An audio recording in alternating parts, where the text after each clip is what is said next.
Check. Barangay Balabago ka, no? At Tachira Village.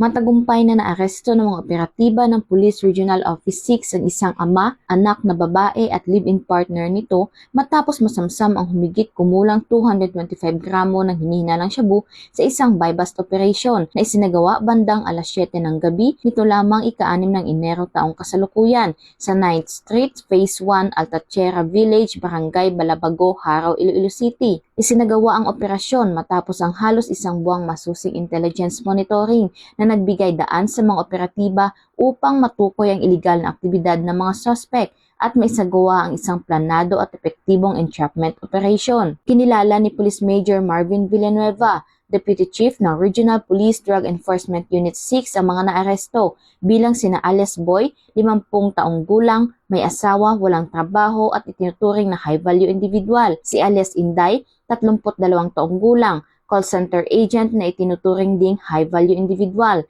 At si alias Rex, 37 taong gulang, live-in partner ni alias Inday na kabilang naman sa street-level individual at parehong mga residente ng nasabing lugar. Nasamsam sa operasyon ang 15 heat-sealed plastic sachet at 3 knot-tied plastic bags na naglalaman ng hinihinalang shabu, buy-bust money at iba pang non-drug items. Umabot sa 225 gramo ng hinihinalang shabu ang nakuha sa mga arestado na may standard drug price value na 1,530,000 pesos. Pinangunahan ng operasyon ng Regional Police Drug Enforcement Unit 6, katuwang ang Regional Intelligence Division 6, PNP Drug Enforcement Group, Special Operations Unit 6 at Iloilo City Police Station 9. Kasalukuyang nasa kustudiya ng pulisya ang mga suspect para sa dokumentasyon at tamang disposisyon ng kanilang mga kaso.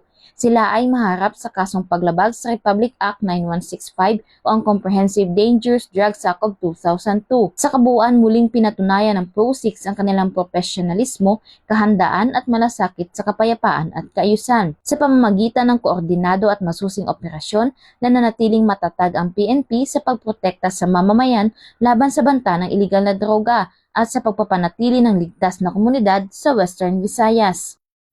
Mula dito sa Police Regional Office 6, ako ang inyong PNN Correspondent, Patrolwoman Glidel Astrologo, alagad ng batas, tagataguyod ng Balitang Pulis.